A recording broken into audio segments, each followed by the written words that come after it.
ഇല്ല, ഇടയ്ക്കാരോ ഒരു ഭയങ്കര ഈയുടെ ഇതൊക്കെ ഒരു കള്ളത്തരാന്നൊക്കെ ഇങ്ങനെ ഭയങ്കര അഭിനയമെന്നൊക്കെ പറഞ്ഞിട്ടുണ്ട്. അപ്പോൾ എനിക്ക് തോന്നിയിട്ടുണ്ട് ശരിയായിരിക്കും അല്ലേ. ഇനി കുറച്ചൊരു പുട്ട് ഓഫ്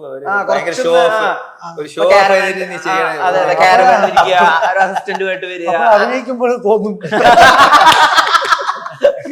ഇതിപ്പോ ഞാൻ എങ്ങനെ സെറ്റായി പോയതായിരുന്നു. പണ്ട് തുടങ്ങിയപ്പോഴേ ഒരു പക്ഷെ അന്നത്തെ പിടിച്ചു നിൽക്കാനുള്ള ഒരു കളത്തിലായിരിക്കും, അതങ്ങ് ശീലമായി പോയപ്പോഴത്തേക്കും.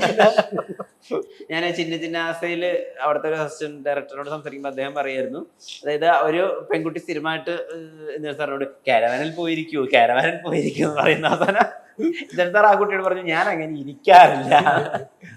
അവിടെ ഒറ്റപ്പെട്ടതൊക്കെ കൂടെ ആരെങ്കിലും ഉണ്ടെങ്കിൽ കുറച്ചു നേരം, ഇല്ലെങ്കിൽ ഒറ്റയ്ക്ക് അങ്ങനെ ഇരിക്കും, ഒരു പേടി തോന്നും.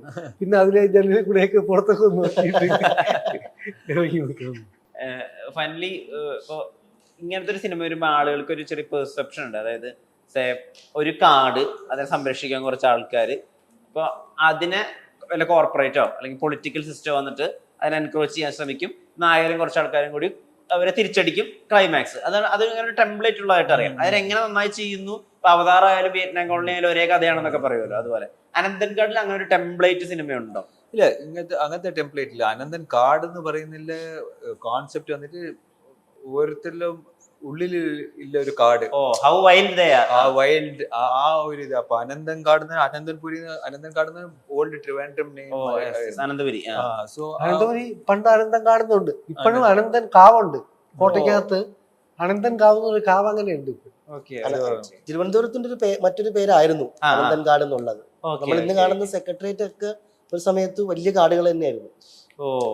അതിന്റെ ഒരു ചരിത്രം തന്നെ വേറെ ഉണ്ട്. അതാണ് മുരളി സാർ പറയുന്നത്, ആ കാട് മാഞ്ഞു പോയാലും അവന് അതിന്റെ ഉള്ളിൽ ഉണ്ടാവും അധികാരം.